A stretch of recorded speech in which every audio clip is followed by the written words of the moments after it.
Buongiorno a tutti, eccoci di nuovo qui. Oggi vedremo degli errori tipici da non fare nelle tue partite. Proveremo a cercare su Lichess delle partite di giocatori con meno elo, non perché chi ha meno elo tenda a sbagliare di più, ma perché secondo le statistiche è così, quindi non so nemmeno io cosa ho detto, però diciamo che credo che cercando giocatori con poco elo, statisticamente, anche se possono fare una partita bellissima, potrebbe essere che facciano più errori. Quindi andiamo qua a guardare le partite che si stanno giocando. Vediamo, oh, questo qua c'è un re esposto. Questa partita, cosa sta succedendo qua? Uno... Allora, guardiamo cosa è successo. Allora, proviamo a fare un'analisi della partita. Allora, errori tipici. Allora, primo errore io direi giocare la scandinava, no? Perché la scandinava è un'apertura inferiore che porta la donna in gioco troppo presto. Ecco, cavallo F3, il bianco non segue la linea principale che è cavallo C3. Qua mi sembra che il nero ha modo di controgiocare, ma ecco, comunque ora i giocatori tirano fuori i pezzi. Bianco mette l'alfiere in G5. Il bianco qua arrocca a lungo. Tutte mosse naturali. Qua a 5 inizia l'attacco pedonale. Ecco. Ok, qua 4 mi fa male al cuore perché penso che a 4 sia da evitare, non bisogna toccare i pedoni del proprio arrocco. Cioè, il nero potrebbe anche pensare di sacrificare un pedone con B5 su A per B aprire le linee. Questo secondo me, ecco, non toccare mai i pedoni del proprio arrocco. Ecco, ora il bianco si gioca nel lato giusto, fa il pawn storm e ora H6. Ecco, H6 potrebbe anche funzionare, però in generale è meglio evitare queste mosse perché potrebbe esserci un sacrificio, ma anche l'alfiere può tornare indietro e poi dopo con G4 e G5 si crea un punto di contatto più ravvicinato tra le due strutture, quindi il bianco potrà aprire le colonne contro il re nero. Quindi da questa partita una regola importante: non muovere i pedoni del proprio arrocco, soprattutto in caso di arrocchi contrapposti dove l'altro vuole aprire le linee. Qua addirittura questo sacrificio, che ripeto non era necessario, si poteva tornare indietro. Ora penso che il nero debba provare a difendersi con cavallo H7 per fare alfiere G5, sì, così è stato.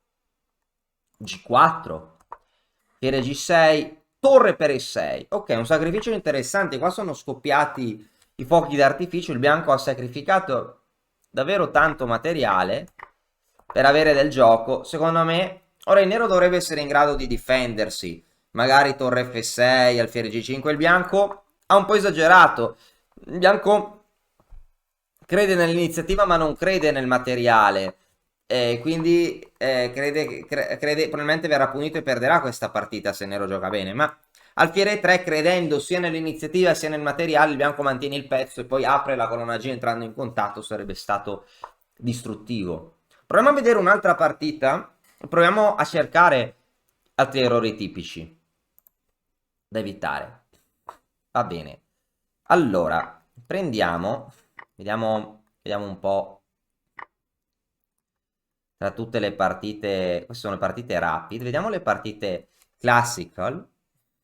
Allora, qua vedo già qualcosa che non mi piace dei pedoni doppiati nell'ala dell'arrocco. Il re in E7. Come siamo arrivati a questa posizione? Proviamo a vedere questa partita. 4, C5, una partita lenta. Ok, il bianco gioca la siciliana, il nero gioca la siciliana, chiedo scusa, il bianco gioca l'Alapin, la variante Alapin.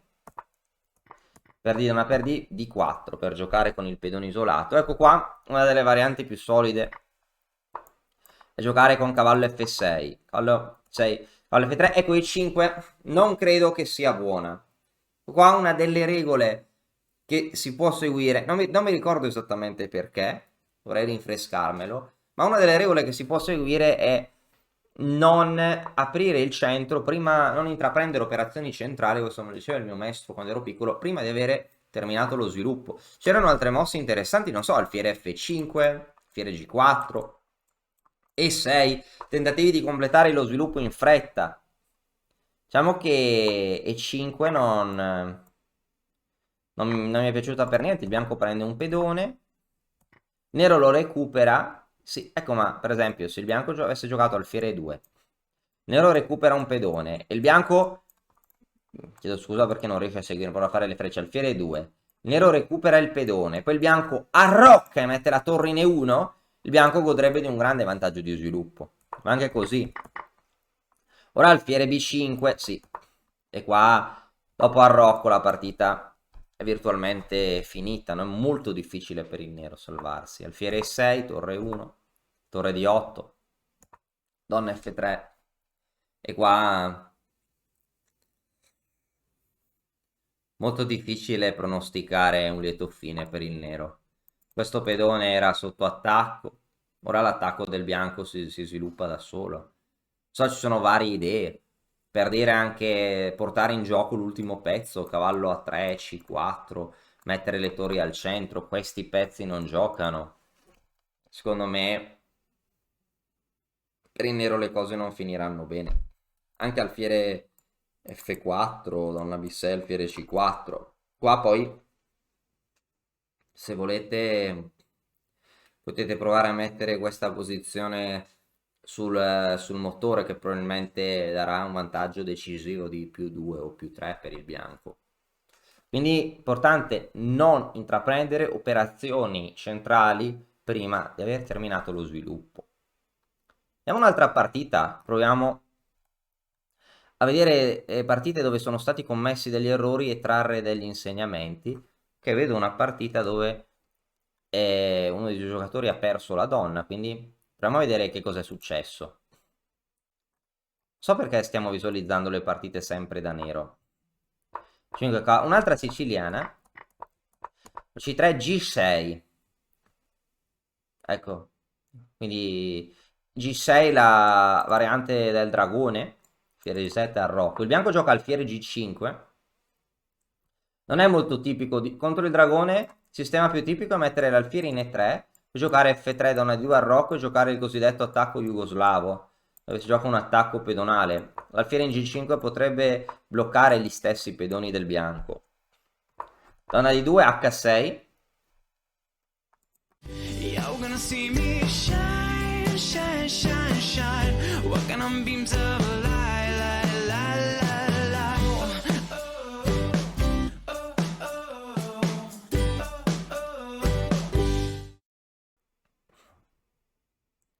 Sì, ha il suo perché, no? Perché su alfiere E3, cavallo G4, no?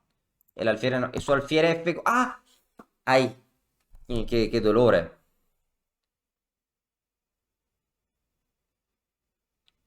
Perché alfiere F4? Alfiere H4 è meglio. In generale bisognerebbe cercare di non muovere due volte gli stessi pezzi in apertura o di avere i pezzi in caselle sicure.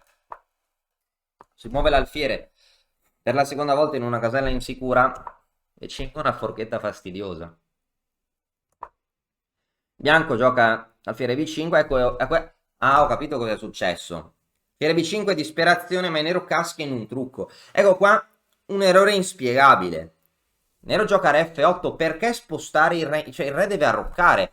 Non si può spostare il re così e trascurare lo sviluppo. Cioè, sarebbe stato possibile portare in gioco un pezzo, non so, cavallo di 7 o alfiere di 7, sviluppandosi.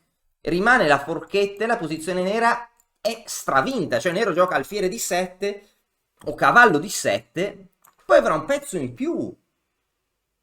Invece nero gioca re F8, sposta il re e qua un controtrucco. Alfiere per E5, bianco un pedone, dopo di per E5, cavallo E6. Ops, attacco doppio, attacco di scoperta.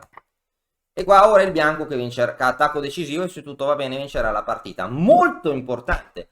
Cercare di non muovere due pezzi due volte, cercare di arroccare, di non mettere il re in una posizione scoperta che si espone a un attacco da matto o anche a tatticismi doppi. Arroccare per collegare i pezzi pesanti che siano difesi va sempre bene. Curioso. Proviamo a cercare un'altra partita. Allora, la partita classica. A cercare qualcosa dove sta succedendo il finimondo.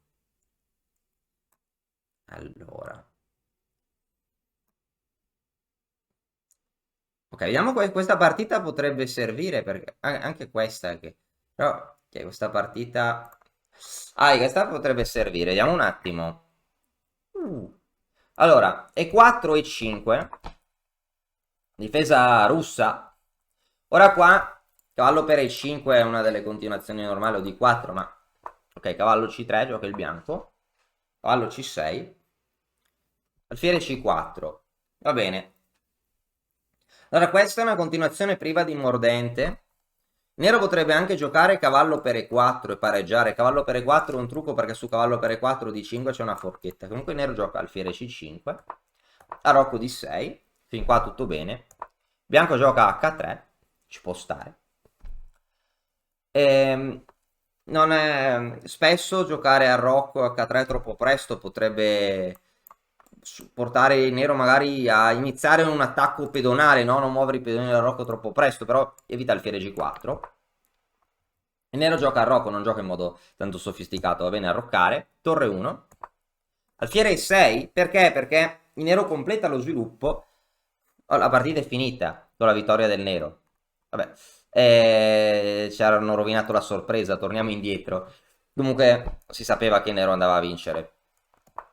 Sarebbe stata questione di tempo. Comunque qua dopo torre 1, alfiere e 6, quindi il nero continua a sviluppare pezzi. Il nero non ha paura di alfiere per E6, perché dopo alfiere per E6, F per E6 si aprirebbe la colonna F, no? Alfiere per F per, la colonna F si apre, i cavalli possono manovrare, c'è pressione indiretta su F2. Il nero avrebbe una portentosa iniziativa nell'ala di re, però almeno alfiere per E6 e poi alfiere per E6, F per E6 di 3 non avrebbe perso tempi per il bianco.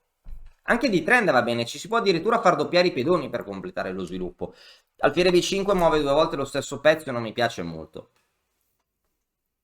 Quindi il bianco indietro di sviluppo ha mosso i pedoni della Rocco troppo presto. Donna di 7. Anche altre mosse andavano bene, anche il cavallo di 4 per esempio, ma ok. Donna di 7 va bene, ecco, e A3, ecco un'altra perdita di tempo. Non si può fare A3, bisogna continuare a svilupparsi al più presto. Magari consolidare il punto e dopo A3 alfiere per distruttiva. G per donna per e ora c'è un grandissimo compenso per il pezzo. Ora si minaccia cavallo G4, tutti donna G3 scacco, anche una minaccia prevede dell'inchiodatura. Cavallo G4, si minaccia cavallo G4 e poi cavallo D4 per deviare il cavallo, no? Perché seguirebbe un altro, si minaccia cavallo G4, F5 e portare sulla torre sulla sesta. Alfiere per, B per, D3, cavallo G4, qua c'è un attacco terrificante. Terrificante è la parola corretta. F2 in presa. Bianco gioca alfiere 3, ma è molto difficile, no? Per dire, se il bianco gioca una mossa qualunque, è una mossa qualunque prende matto. Se il bianco gioca torre F1, F5, poi torre 1, F5, poi la torre sale e decide. Torre F1 anche donna G3, poi cavallo per F2 vince. Per E3 presa, donna G3, sì, e ora il bianco non ha che l'imbarazzo della scelta su come prendere matto. Perché su re F1 seguirebbe donna F2, su re H1 matto di cavallo.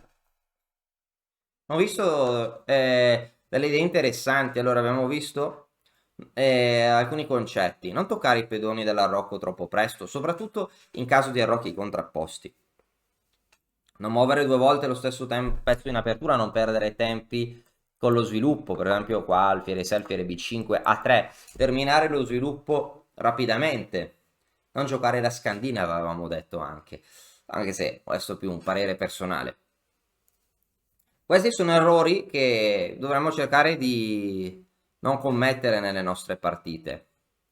E se questi spunti sono stati utili, prossimamente possiamo andare a cercare altre partite random, altre partite a caso di giocatori e soffermarci più che sulla partita intera su alcuni errori tipici da migliorare in modo da non commetterli poi noi. Spero che il video, oltre diciamo ad avervi intrattenuto, spero che sia stato e possa essere utile per aiutarvi a commettere meno errori. Grazie mille e alla prossima.